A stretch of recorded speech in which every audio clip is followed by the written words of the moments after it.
Welcome to Brothers of the Serpent podcast, also known as Snake Bros.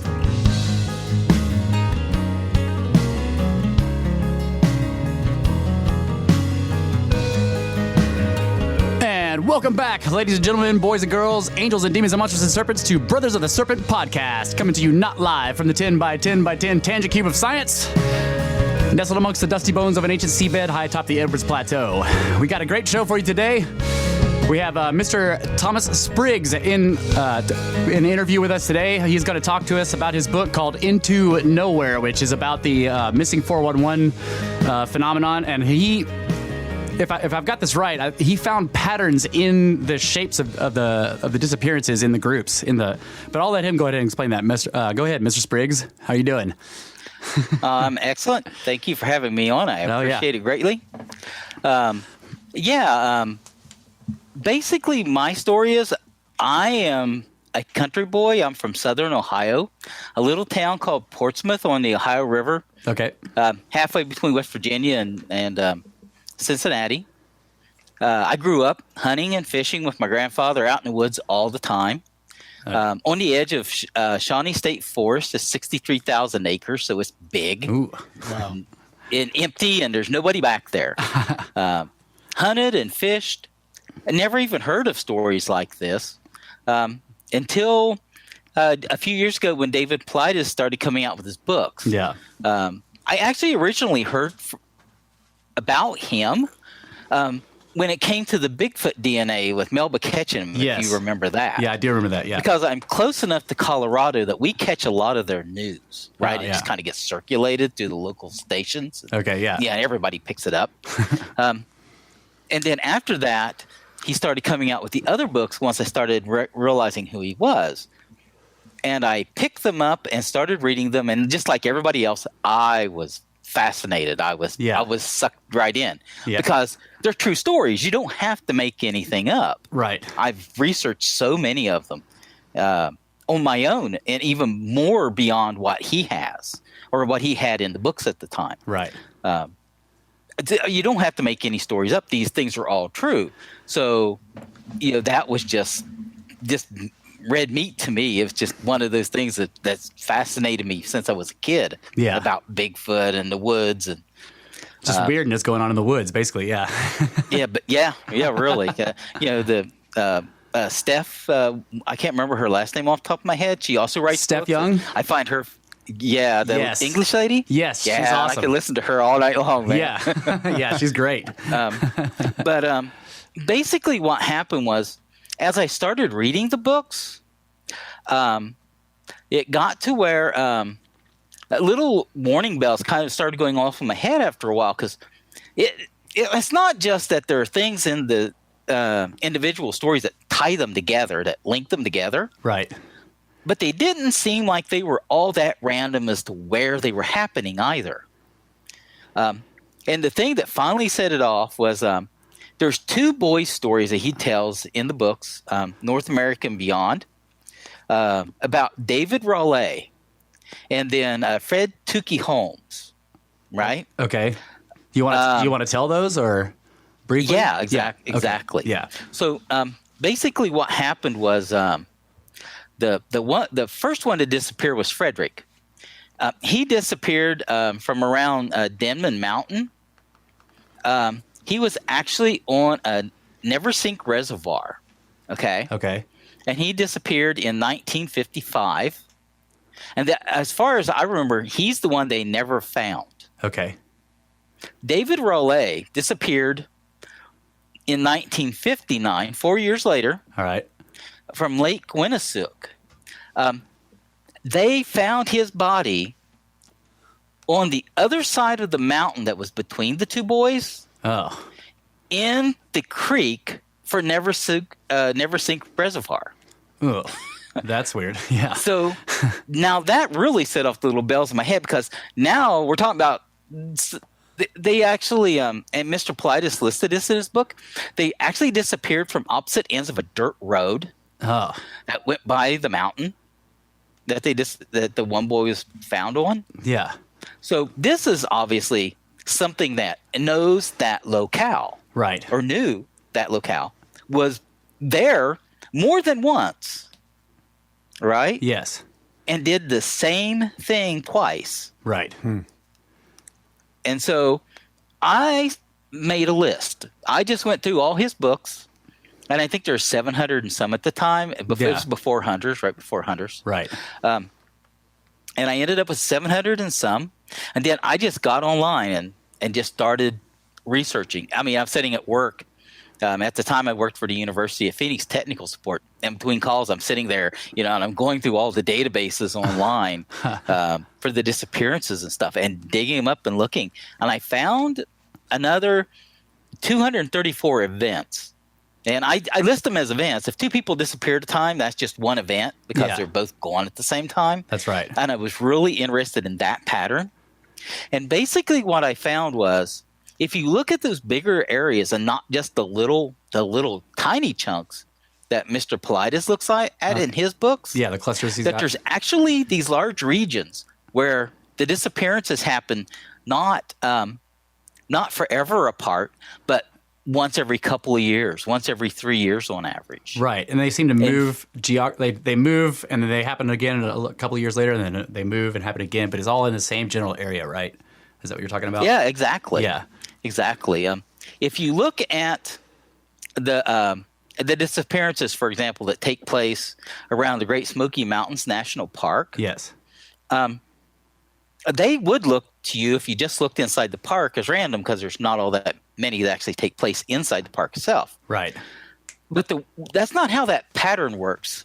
That pattern is one of, during that early time, there was a disappearances that took place in the park. But there were also some disappearances that took place right around Birmingham, Alabama. They would go. The first one was near the park. The next 3 were down in Alabama. The next 3 were in the park. Huh. Okay. The last 3 in that set of 10, in those early set of of disappearances, took place almost dead in the middle around Magic Mountain, on the border of Georgia and Tennessee, as if to say, hey, I'm walking back and forth here. Yeah, right. That's crazy. Okay. Then there was a little girl that he mentioned in one of his books that disappeared from the lowlands in northern part of North Carolina, right? Okay, yeah. If you look at that, it happens within that's continuation of a time range. I basically put a 3-year limit on it.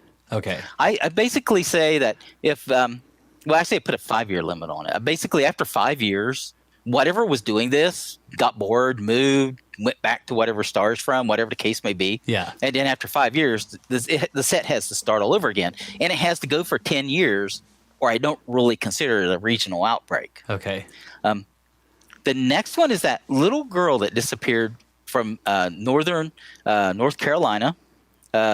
Is on a little road. You can throw a baseball the length of it, he said. The only thing they found of her was 2 footprints in near the edge of a swampy area. The next disappearance after that was at a place in North Carolina about halfway back to the Great Smoky Mountain National Park at Pilot Mountain. I can't remember the person's name. I apologize. It's all right. The next one is back in the park again. Okay. Okay. Yeah. So it definitely seems like something's moving back and forth. Yeah. Exactly. But I apologize. I'm not good with remembering the names of these for some reason. That's all right. Yeah, no worries, man. I'm not either. I'll be like, there's a guy that disappeared, and then I don't even know where it was. But give me just a minute here, because he was the big one that disappeared. Okay. Yeah, I'm looking at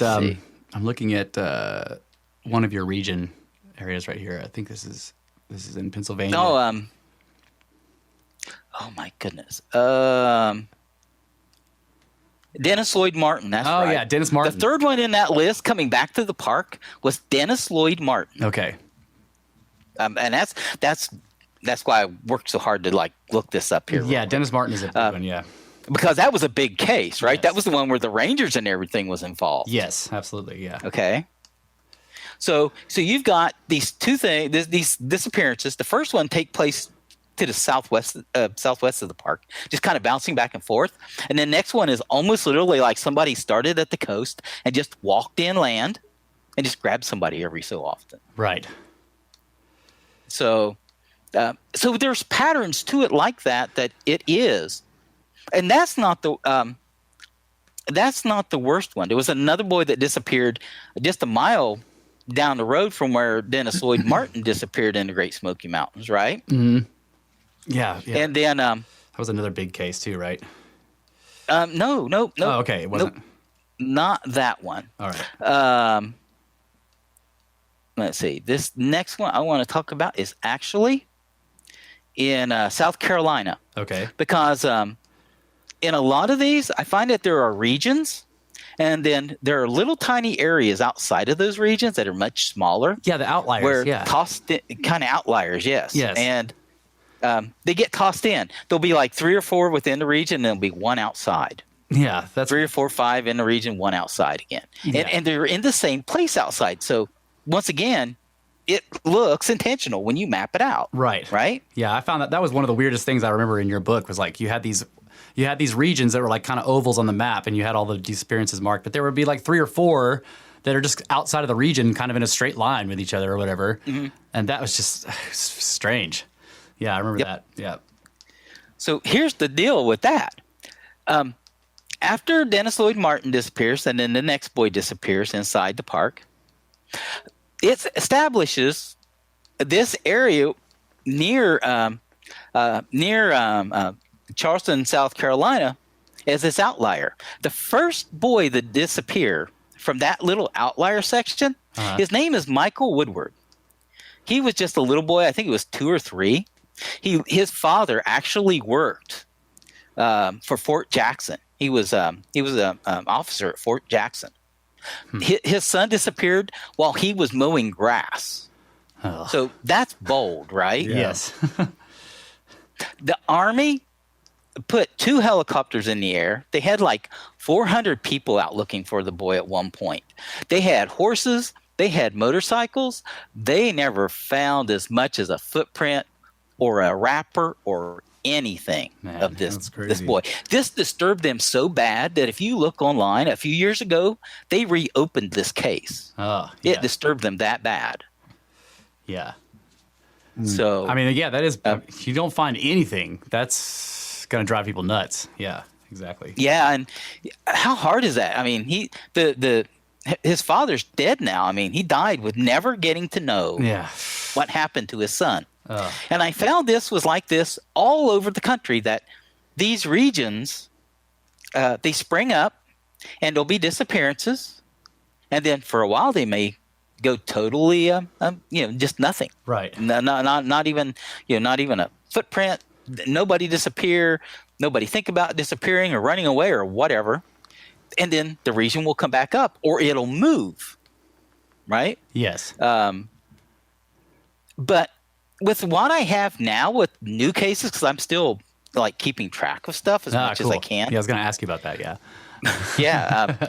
If I were to add those in, a little over 2/3 of all the disappearances that are taking place take place inside those regions or those sets of outliers. Oh, wow. Okay. So that's crazy. So that's pretty hefty because we're looking at, I could probably get up to 950 cases. We're talking 650 out of that 950 occur within those small areas. Yeah. Did you actually go on my public page and see the map where I put all those areas together? No, I haven't seen that. No, I didn't know about that. Yeah. If you go on to Facebook and you actually just go to Tom Spriggs, not my personal page, but just Tom Spriggs' public page I have. Okay. I actually last winter went and started the map again and just put the regions in, just so you can see where all the regions were compared to one another over time. Yeah. Do you have like a Google map of it or anything, like with all the markers in there? I don't have the markers on that one. Okay. Because it's so big. Yeah. And to tell you the truth, most of the markers I got to where I could probably just transfer them over pretty easily. Yeah. But some of them I have to go back and we kind of stamped them in. And that's going to be a project. I actually just finished another book. So I write about various things. Mm-hmm. So I actually just finished another book and got it copyrighted and onto Amazon.com. Cool. What is it? It's just a history of King David from the Old Testament and his family. Oh, that's cool. Oh, yeah. I'll have to check that Because out. his family, man, they were a dumpster fire. And I just thought, that'd be a good, that's good great. subject to write a book about. So cool. I did. Cool. So I still write. I still stay active with all this stuff. Yeah. But yeah, the big areas themselves, they change. And it's the oddest thing, the way they change. In New York, the early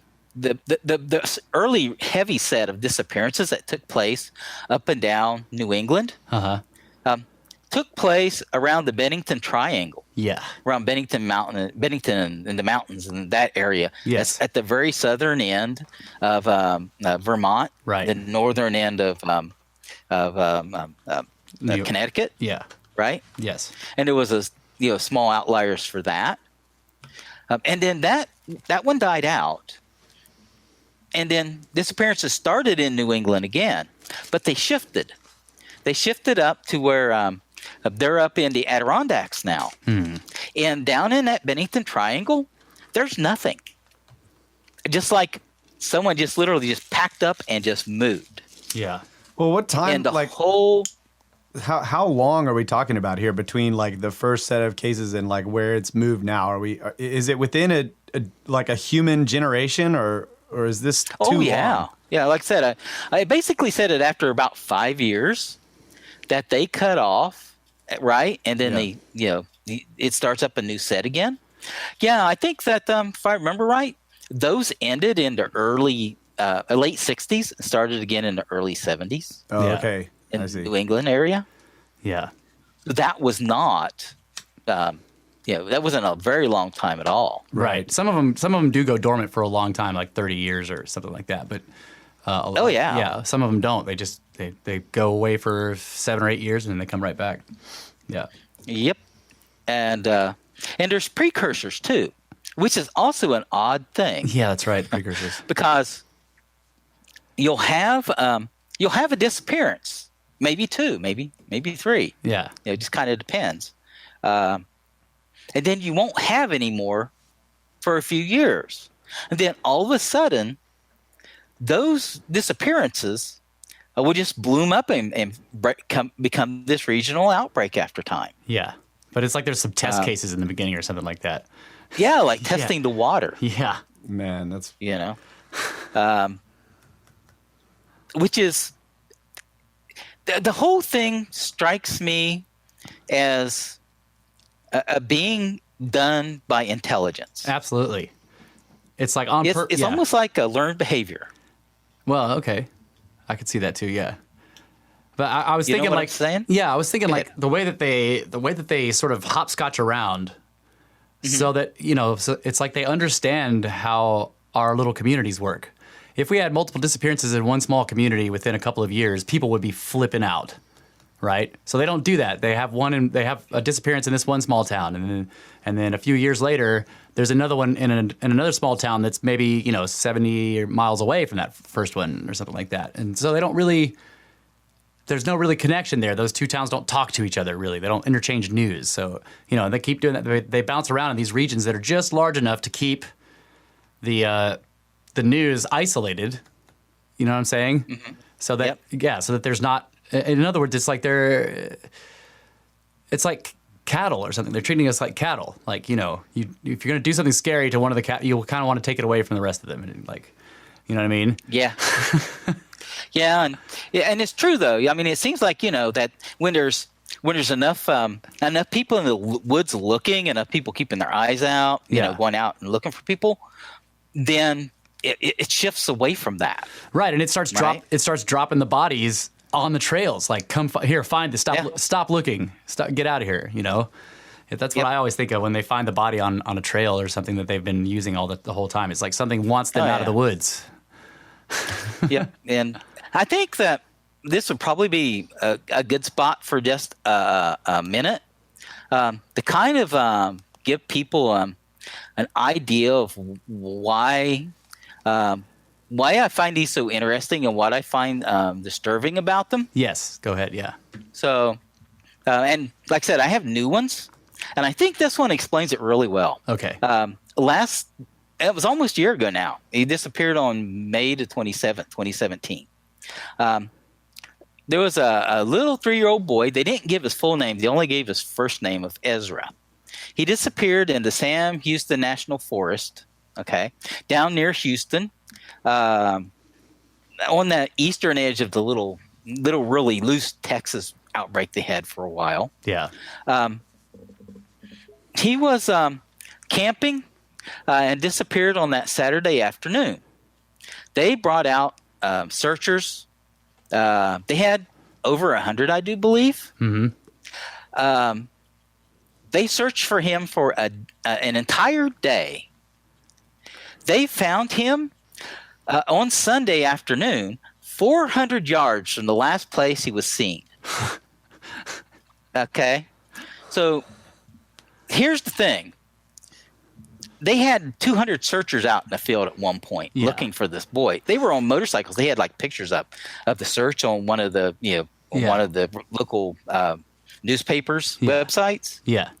It was fairly flat ground, at least part of it, from what you could see from the pictures of the motorcycle riders. You could see all the way through the trees, like you do when the forest is kind of flat. Right. You would think that first 1,000 yards around that area where that boy disappeared would be basically trampled flat, right? Yes. Because you're going to fan out and you're not going to not cover the places that are in close like that. Practically arm in arm, yeah. Basically. Yeah. I know motorcycles, going back and forth like that, you should be able to go fast enough to cover a whole lot of it and put a whole lot of people on it and sooner or later see something. Yeah. So think about it like this. If he had wandered off and they found him the next day, say 3/4 of a mile away, be like, meh, they just missed him the day before, right? Yeah. No problem. If they had gone out and they'd have found him in 15 minutes, 400 yards not a big from deal. where he disappeared, so we found him. Yeah. How did he get back to that spot? Because there was no way he was there the evening before. Right. And that's what makes these things disturbing, is that the timing and the coincidence of them is just bizarre. Yes. It doesn't make sense when you sit there and you think about going out and looking for someone who's lost in the woods. Right. It's like being lost is not what's happening. Yeah, and being 400 yards away, you should be able to respond to calls. A shout. Yeah. Like there's no reason why you wouldn't be able to hear somebody shouting for you. So yeah, and so that's one of those things that you just scratch your head at and you think, oh my gosh, how did that happen? Yeah, there was a similar case I read about. I was trying to find it before the show, but I couldn't. But it wasn't from this country. It was from like Malaysia or something like that, where the kid had gone missing, and there was this enormous search, and he had gone missing on the edges of the jungle, and there was this enormous search for him or whatever, and like they were searching for days, and they didn't find a single trace of him, and all of a sudden, he's kind of like, they just see him sort of like wandering around near on the creek bed underneath this bridge, which is the spot where he disappeared from. Like it was the exact spot where he was last seen. That's I'd like for you guys, if you ever find that, forward that to me, please. So I don't think I have that one because they talked to him, and he was saying that he didn't ever leave that spot. Like he was like, I didn't go anywhere, but for some reason he couldn't. It was saying that he was aware of the searchers, but he couldn't. Mm-hmm. He couldn't talk to them, and they didn't see him or whatever. It was a very strange story. I'll look for it because I remember reading that. And I was like, this is a 411 case for sure. Yeah, like the kid was like, he was out of phase. Or something. The only way I can say this much, I don't hold back quite so much on my opinion on this. Yeah, because if you look at the map and you look at those areas and how they change and everything, I think it's safe to say that this is some sort of predator is doing some sort of predation. Yeah, on the people that are being taken. Mm-hmm. and it's working in areas that it knows it can get by with it. Right. They aren't all by really high areas like mountain ranges. Like the regions at the western end of the Great Lakes, that's obviously fairly low territory. Yeah. But it's all heavily wooded, and it all has access to other places it can get in and out of. Right. Like they can, without being seen, they can move through the deep woods and go to somewhere else. Yeah. Yeah, exactly. Yeah. And so I don't shy away from using the word predator. Absolutely. Because it's some sort of predator. Yeah. But beyond that, the way these happen, it's just it's almost as if there's something that's like either physically or spiritually or technologically just overwhelming. Yes. Yeah. Yeah. To the person. Yeah. I made a list of things that I called him the perp, the perpetrator or whatever it is, that he had to be able to do in order to execute all these disappearances. And I'll find it and read it to you in a bit. But yeah, it was a pretty amazing list. Yeah. So I have a question. Go for it. My brother's Russ here talked a lot about the way David Paulides chose the cases, because obviously he went through a lot of records and he picked the original set of cases based on the similarities between them, and it was kind of like they were unsolved in some way, and there were mysterious things about them. He developed a profile, like a profile for them. Did you kind of use the same sort of profile for the cases you picked that were extra, or were your cases that you picked more oriented towards the patterns you were seeing? No, I basically, because I didn't know what I would find at first with hunting for them, I just went ahead and grabbed all of the ones that met those basic standards, like Ezra, reappearing just out of the blue like that. Right. Okay. Right. That's one of those things that's just, it fits the pattern. Right. So you were following, you were sort of following in the profile that Paulides had kind of keyed in on when you were looking for the extra ones. Okay, cool. That's cool. So there shouldn't be a whole lot in here that you would go back and you would look at out of my list and think, that doesn't really belong on here. Yeah. I didn't think most of them should found really similar. So Brett put up a graphic that shows he has the full United States map with all of your regions located, and then underneath is the key for all the regions. And I was looking at the far bottom right corner, South Central California, and it's interesting. It's like the two central California patterns, 1933 to 1945, and then the other one is 1951 to present, are like oriented in the same sort of direction. And then the two that are South Cali, 1953 to 1966 and 1988 to 2015, are also oriented in the same direction, but they're tilted more. It's like that. Yeah. That's so weird, dude. They're all four ovals, and in the two central areas, they're oriented in the same direction, and the two South Cali areas are oriented in the same direction. Yeah. They're longer. And that's crazy. if you look at that South Cali one, it's like there was like a little outbreak, and then it stopped, and then it became a bigger outbreak. It spread. Yeah. Right. It goes all the way over to Salton Sea now, basically. Yeah. Whereas before it was just a little tiny area. That's one of the other things that disturbs me about this is that, like I said, these don't all just take place at like high altitude. Right. This thing will come down to the edge of Los Angeles and grab a kid. Yeah, that's right. I mean, that's bold, right? Yes, it is bold. Yeah. You're standing on some cliff or on top of some hill somewhere, and you're looking out, and you see a city spread out beyond you, and you don't belong there because of whatever it is you are. Yeah. But you'll walk down into the suburbs and grab somebody. Yeah, that implies some massive stealth, right? That's what I think.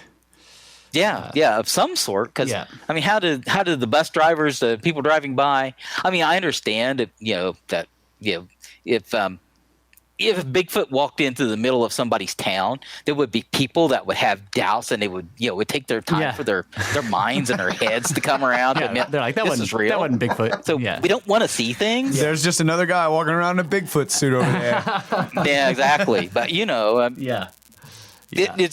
there is some of that. If we don't want to see things, we don't want to see bad things. Yeah. But that doesn't explain how often this happens on the edge of these cities. Right. The one thing I never got to mention on the other interviews, if you look at that map, there are some empty spots, right? Yeah, yes, right down the middle for one. Yeah. Right down the middle. Yeah. But there's some other ones too. There's a big spot around Nevada. Yeah. And then if you look at the ones in the California, you'll notice that the whole length of the Imperial Valley and San Joaquin Valley is basically nothing. Yeah, I see that. Yeah. That's interesting. So, okay, that seems like a way, like another point to do research. What is it geographically about these areas that is so different from the areas where the disappearances are happening? Because it seems like, I mean, there's people there, especially in that big swath in the middle of the United States. Like, why wouldn't it happen there? There's definitely state parks. There's the predators that doesn't like or doesn't. Yeah, that would be an interesting thing to study. Yeah. Yeah, and I wanted to throw that out because if you look, there's also the area around Louisiana, Mississippi, and you'd think, there's nothing but swamp, alligators in there, right? Yeah, there's swamp, there's snakes. Yep. But there's only, as far as I could tell, I only found one disappearance in Mississippi and only 4 in Louisiana. Wow. That's it. Yeah. Swamp people. I mean, they're odd. They occur when they do occur, just like everywhere else. But yeah. Well, swamp people are hardcore, man. Maybe the predator just doesn't want to mess with swamp people. They're pretty hardcore. Yeah, and now so are alligators. Yeah. I don't want to mess with alligator. I don't wrestle with no alligator. What about the Everglades? In Florida, there are some, but Florida has almost 30 that I was able to find altogether. But they were scattered over time, and none of them really came together. Okay, so they didn't make a region. Oh, okay. Yeah. Brett's pointing out that the lack of forest areas in the Great Plains and the deserts in the middle, there's like hardly any forest. I mean, if you've ever driven. Yeah. Like we live in Texas, so when we drive to California, it's just like that whole section is just nothing. Yeah. Rocks and rubble and grass, yeah.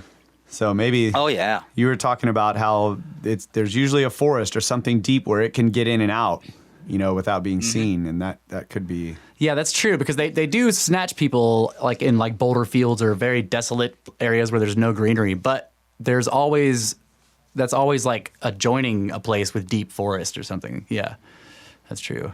Yeah, and there's at least, I would say it this way, there's at least rough terrain available to get back to. Right.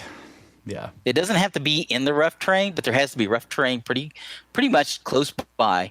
Like at the western end of the Great Lakes there. Yeah. If you go around the Great Lakes, you can end up in Canada, and man, you can forget it there. Yeah. There's people who can march in there, and nobody will find them for years and years and years if they wanted to hide out. That's right. So the Yukon. But yeah, that's fascinating just in and of its own. Just the empty areas. Of course, where I'm at in Phoenix, there's not much. Right. Although that has changed. I put Arizona in as a developing region into the book. Yeah. And I just kind of did that originally on a hunch. But now I have some stories to tell you. Oh, good. I mean, not good, but yeah, let's hear them. So last summer, on July the 18th, a little boy named Jesse Wilson, who was 10 years old, disappeared. From what I understand from talking about and reading about the story, he was known for slipping out of his bedroom every once in a while, and he'd wander around the neighborhood, and then he'd come back home. He lived in down here in the desert area part of it. It's over on a little town called Buckeye on the far western end of the Phoenix metro area. Okay. It's the last thing before you leave civilization. They built some malls on the near side of it, but once you get way out into Buckeye, where they were at, he was over on like what was it, 239th Avenue. So, I mean, that's Yeah, it's way out. way on the other side of town. But he disappeared, and they had large searches for him. And I'll tell you something: this stuff is fun as far as like being titillating and fascinating to read about and everything. Yeah. It's a little different when you're sitting here watching the news. Yeah. And you're watching people in your community drive out onto four-wheelers into the desert to look for someone. Yep. Yeah. That makes it take a little bit different of a coloration for you. Yeah. Because that wasn't so far away. Right. It's my understanding now they found his body, and they said that they're looking for someone who was involved. Huh. But I don't have any details, and I never saw any details on it, and it's something I need to dig up and look at. I mean, but he's go ahead. Yeah, I was just going to say, like, I've always noticed that with these cases that the endings are so unsatisfying. Like, in other words, like they have all these clues, and you're like, okay, clearly there was something more than just somebody got lost here, right? Or they'll be like, well, we're gonna get the send it off to the forensics. We're gonna get the coroner's report, and we never get that. We don't ever get the coroner's report. We don't ever get the no answers ever come. They just kind of want to leave it at like this person got lost and then we found them alive or dead, whatever the case may be. Yeah, or someone's disappeared and you put months into going out looking for them whenever you could, right? Yeah. And somebody stumbles across them. Yeah. And the list of cause of death is listed as hypothermia or right, whatever. Exposure. Yeah, exposure. Like, yeah, exposure. Yeah. God, it's like annoying. You're like, it was oh summer. yeah, it just makes you gnash your teeth. Yeah. Because it was summer. How did he die of hypothermia? Yeah, exactly. I mean, they were in shorts. Come on now, give me a break here, right? Yeah. But he's not the part that makes this story weird. Okay. Over there on that side of town, most of the stuff that's being built up in Buckeye is to the south side of the highway. Okay. The north side of it, if you drive a little further out, is where Luke Air Force Base is. There's a range of mountains there, and Luke Air Force Base is on the other side of it. On this side of it, there's a bunch of farms and nothing, right? Yeah. Like you were talking about. If you drive from here, even from here to California, you go through a whole lot of nothing. Right. So on September 3rd last year, the Buckeye Police Department fished a young lady named Gabrielle Field Gutierrez out of a canal. Uh-oh. Okay? Yeah. That was on the north side of that, and I've looked this up.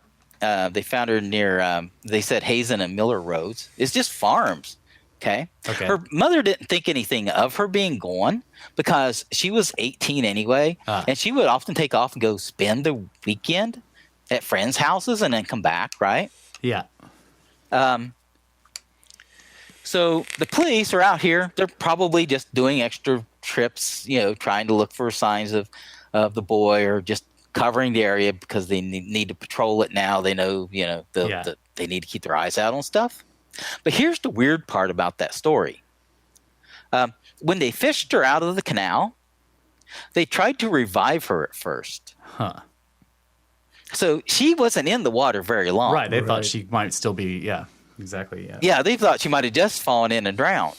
Because if she'd have been in there for a day, the cops would have looked at her and says, "Okay, well, we need to call the morgue." Right. Yeah. Okay. But if you know anything about driving on these dusty roads out here, there's no way to go in and out of these little dirt roads like that without kicking up some rocks. Yeah. And making a sign that you're there. Right. But they never reported seeing anybody around, just the body. Okay. Yeah. So they tried to revive her as though she was just there, but there was no way for her to get there. Or no way for somebody There to was drop no her sign. off. Yeah, there was no sign that anybody had been there. That's weird. Right. And she didn't have any enemies from what her parents and everything were saying. Everybody seemed to like the girl just fine. Yeah. So it wasn't just that he disappeared. It's just that now she appears and nobody even knew she was gone. Yeah. And she appears in and the canal. nobody knows how she got in the canal. Right. And isn't that a common story in his books? Yes, and Yeah. the later ones, when they start, he goes to the smiley face killers. And You're the other looking stuff. at the beginning of a cluster. Yeah. Yeah. So did she have GHB? They probably didn't test for it. They wouldn't. Yeah. Out here, they probably wouldn't even have looked for that. Yeah. Were they able to determine if she drowned? Because a lot of those cases he found where they find the body in the canal, it turns out that they didn't die of drowning. I need to do some more research. I need to pick up and do some more research. As far as what I know of, Yeah. they didn't at the time give a reason for her death. Right. And it sent the body to the coroners, and I never saw anything on her after that. Right. So. That's what I was saying. Like, you probably won't find. You'll have to call them directly to get any information. Yeah, and that's. Yeah. Just tell them you're a reporter. Yep. Research for a book. Yeah. So, but I mean, that's that story, that weird thing that just keeps happening. It's not just one set of circumstances. It becomes this tangled web of. So how do you fit this square peg into this round hole like that? Yeah. You know. Do you think that there's a purpose to this that's more than just predation?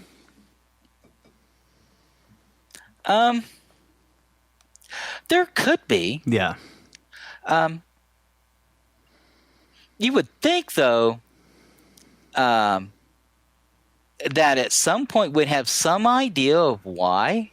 And there could be that there have been some clues, like the little boy that Paulides talks about, who said he had a robotic grandma that wanted the poo on the sticky tape or whatever. Right. It said that they put him in his mother's womb and he was from the stars. Yeah, that was a very strange story. Yeah. So, yeah, but we don't have enough clarity to say that. Right.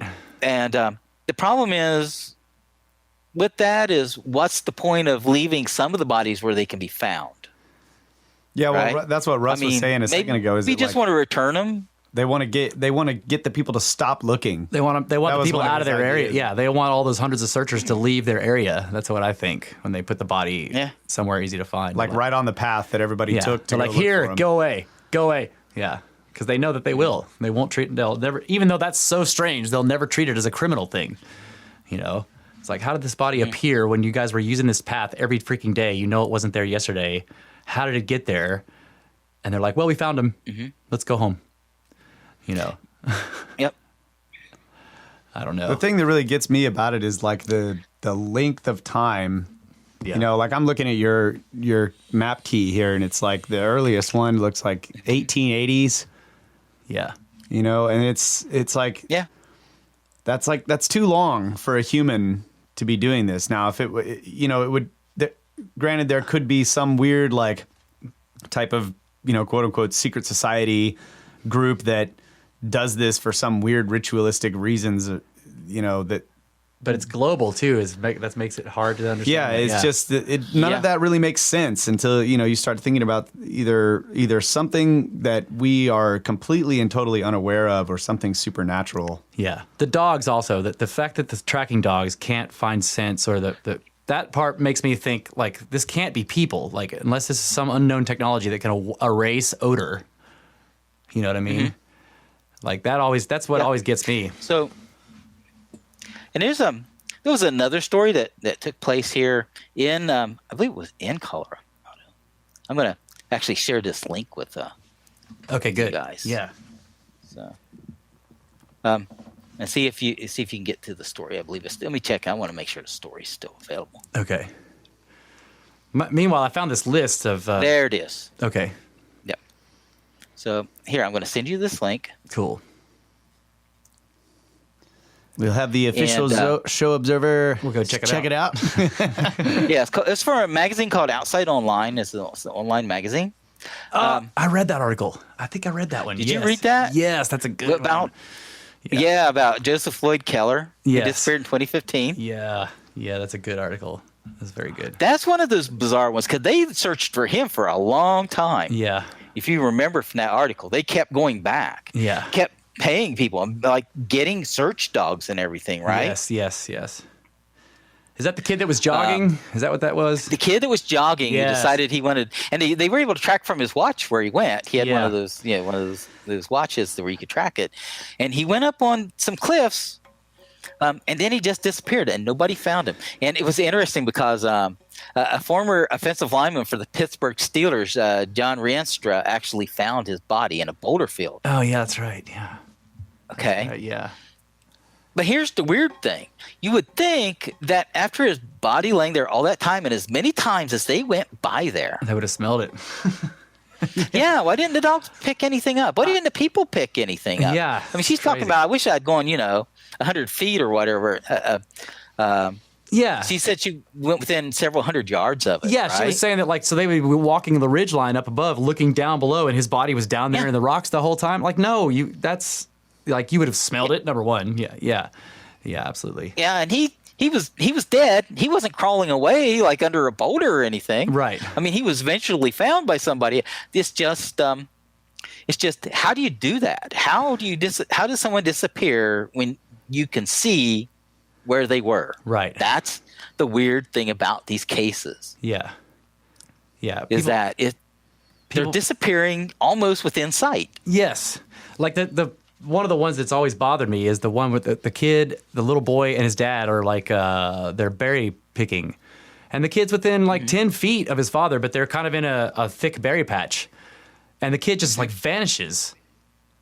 Like right there next to his dad. Like I remember when we were first looking into these, I was playing an interview of David Paulides, and that one came on, and Kyle was like, "Oh my God, I don't even want to hear this story. Oh my God, that's terrible." Yeah. You could be out there with your kid as a father, and he just vanishes within 10 feet of you, and you don't hear anything, you don't see anything, you can't, and you never find him. That's insane. That's crazy. Yeah. Oh my God. Oh yeah. Done. And I don't have that. I don't know why I didn't put the date down for this, but this was also recent. This was just in the last couple of years or so. Okay. Just to give you an idea of when I talk about these regional outbreaks and these, where people disappear and they disappear specifically there. Yeah. There was a guy, and you can look him up. His name was Chris Fowler. He was 31 years old. He loved the outdoors, been hiking, taken up hiking for years. He actually was hiking from the Mexico border to the Canada border on the Pacific Crest Trail. Wow. Okay. He starts out in the southern part of the trail on the Mexican border. He manages to make his way north. He makes it past Sequoia. He makes it past Yosemite. He makes it past the Sierras. He makes it past Crater Lake. He makes it all the way up to Washington. The state of Washington, okay? Yeah. And then he gets to the area around Blowout Mountain, which is just 35 miles north of the Chinook Pass. Okay. It's in Yakima County. All right. Right? Yeah. He basically walks in to that northern region of disappearances there around the capital of Seattle and everything. Mm-hmm. And as soon as he walks into it, it's almost like he walks into a bug zapper. Boom, he's gone. Man. Here's the thing, though, and it's weird. You catch little clues like this. Yeah. That something's odd. If you listen to what the witnesses and the searchers and the people that are actually there say. Yeah. One of the rangers that was involved in the search for him said that the trail was not particularly difficult in that area where he disappeared, and it's wide enough that it's shallow enough. There's no threat of falling off a cliff there. Right. Yep. And I've described it that way before. It's almost like walking into a bug zapper. Just bang. Yes. And you're whatever it is that these people are getting zapped into. Yeah. Yep. Yeah, that's crazy. He crosses all that ground and he goes into one of those regions and just vanishes. Right, and he goes through three of the most. Yeah, he goes through 3 or 4 of them. Yeah, Yosemite and Crater Lake are 2 of the most serious ones for disappearances. He goes through those no problem. Then he gets up there and Washington, gone.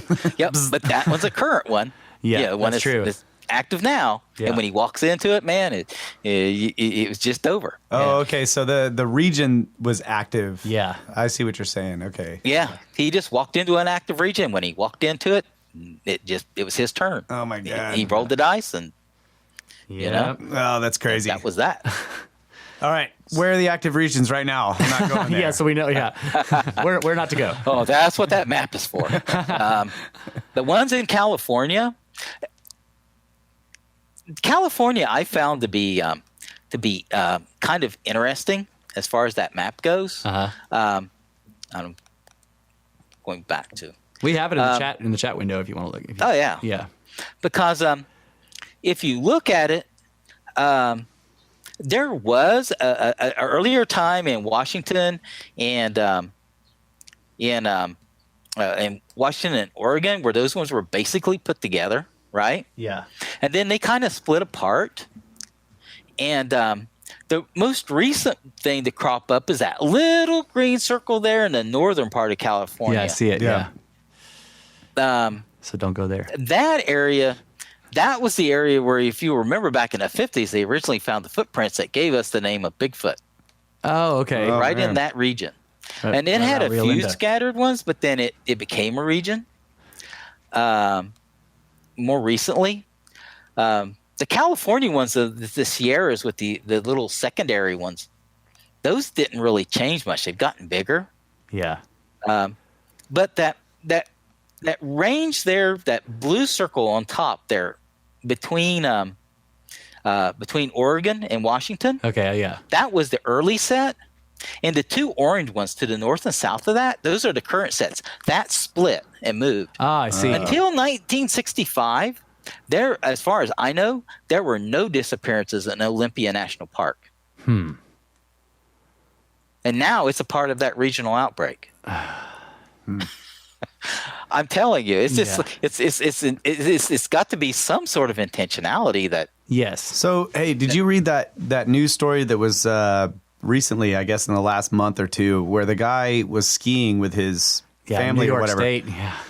Was it New York? He was in New York State and he just like disappears. They start a massive search for him and then he shows up in California. Like 2 weeks later or something. Yeah. He's in California. He's still wearing the same clothes. Yeah, he's still wearing his ski gear. Doesn't remember anything between. He doesn't know how he got there. Yeah, that was a weird story. And then they were just like, oh, he must have like ridden with a trucker. Yeah, hitched a ride with a truck driver, and he didn't say any of that. Yeah, he's just like, I don't know what happened to me. He shows up in California disoriented, doesn't know how he got there.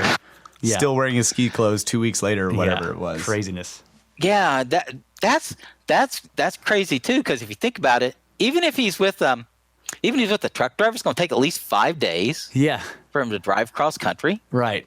Oh yeah, he was a firefighter. I mean, that's a lot of time. That's a lot of time to just be loopy and not remember and to wear the same freaking clothes. You know, like wearing like. I mean, when you're skiing in New York, it's fine to wear a bunch of ski stuff, but like when you're down off the mountain and you still have all your ski gear on, like he had the goggles on his head. Yeah. You know. Like, on the beach. Yeah, like he said in California, like still wearing his ski gear. Just, you know, like bro, you're. Yep. Yeah, and he's a firefighter. So like that reminded me of the. There's been a couple of firefighters that have disappeared very strangely in these, like they almost like they're targets. There was that one guy in California that he went hiking with one of his friends. Do you remember that one? He went hiking out there on this trail, and they were both firefighters, and. His friend claimed that he went chasing after his dog in the middle of the night. Yes, I do remember that one. I can't remember his name off the top of my head. But I can't either. Yeah, I followed that story while it was happening. And there were so many weird things about it. I'm like, okay, he ran off after his dog in the middle of that desert with no shoes on and no shirt. Yeah. That's what his friend said. I'm like, who does that? Yeah. I mean, if my dog goes running off into the woods, I don't chase it. I called it if I wanted to come back because I know I can't chase the dog, right? I don't know. I didn't understand a lot of stuff about that story. It was very strange. But people seem to act weirdly in these situations too.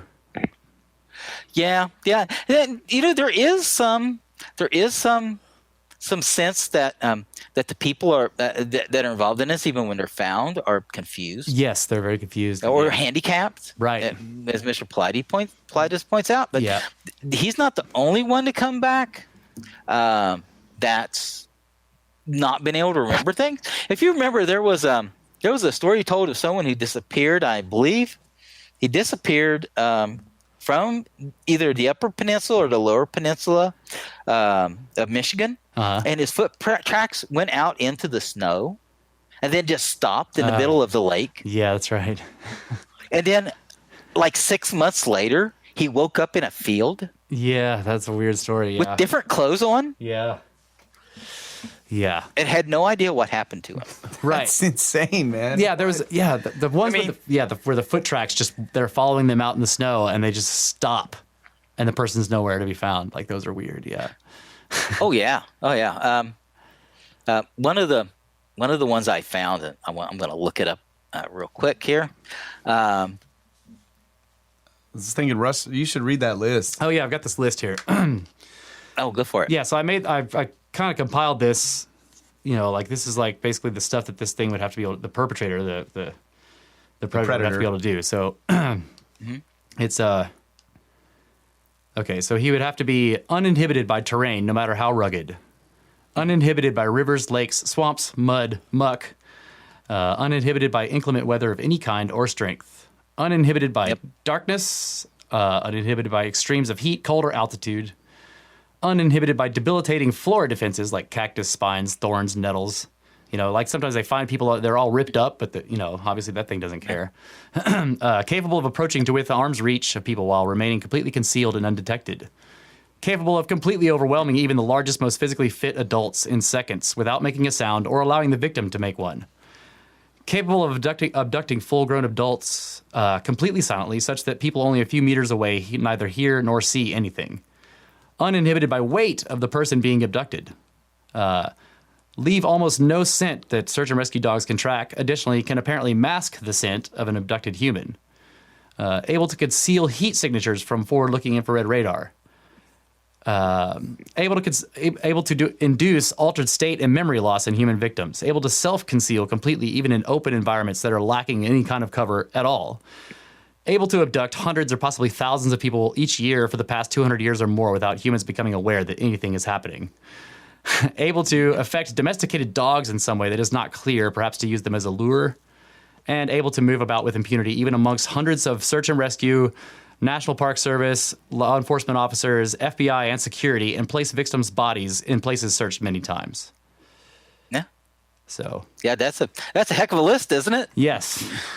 That is not, like that's if that's a predator and it's just a predator, that's like a freaking super predator, Yeah, that's something we don't understand. Right. And, Yeah, and that's what, ultimately, that's what this boils down to. Is Yes. that, this is something we don't understand. We don't understand how this is happening like that. Right. Exactly. We don't understand how Ezra ended up back here just, not even a quarter, not even a half mile away or anything from where he was disappeared. Yeah. You can't grasp your mind around it because there's something going on there that we don't know. And that's the part that's scary, is that we don't know. Right. Yeah. How do you defend yourself from something that we don't even know how it happened? Yeah. Yeah.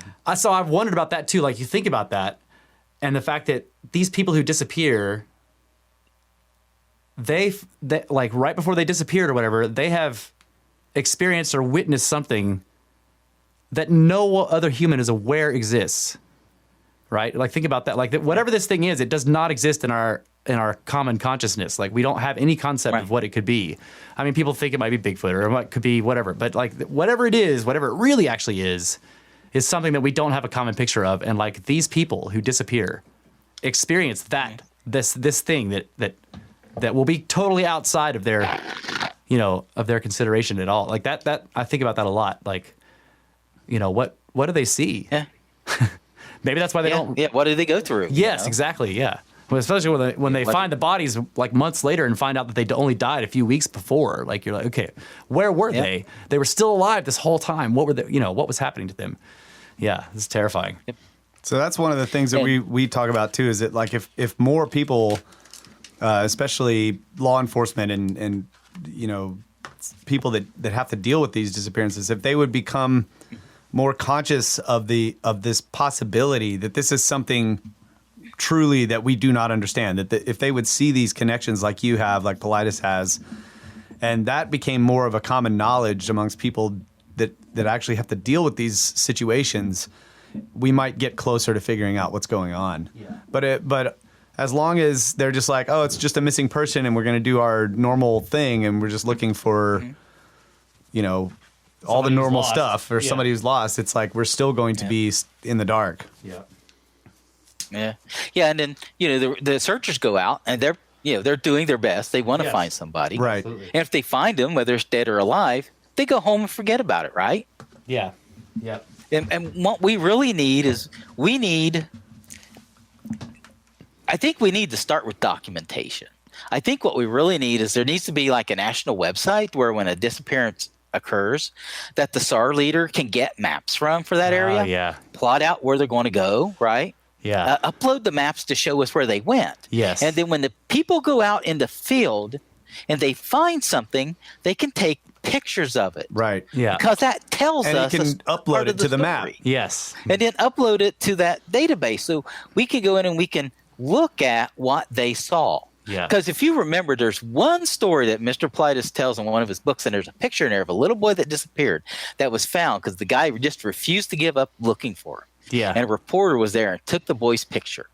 As far as I know of, as far as I've seen, that is pretty close to nearly the only picture I've seen of someone at the spot that they were found after a disappearance. Yeah. We don't know what the rest of it really looked like. And didn't he have a because 1,000-yard nobody stare? took the picture. Yeah. Huh? Didn't the boy have like a 1,000-yard stare or something like that? He was kind of a. Yeah, and he was covering his legs up with leaves. And Yes, that's right. Yeah, it's a weird picture.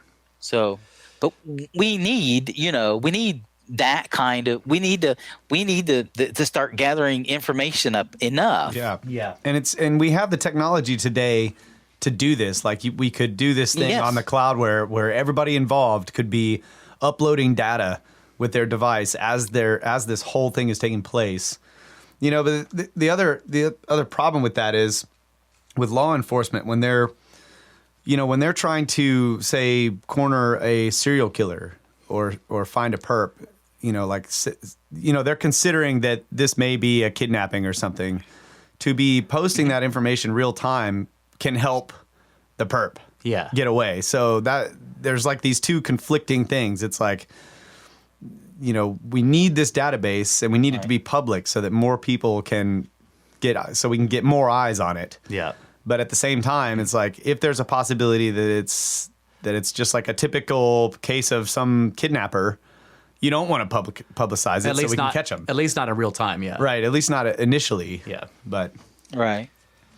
Yeah, and I think that there's a way you could do that. You could set up a server where there's a private section on it. Yes. Yeah. And Yes, it true. isn't until the case is over or they've decided to call off the search or whatever that you could then take that information and make those pages with the list of documents right. public. Yeah. Absolutely. But we need to get them. We need to start getting them. We need to Right.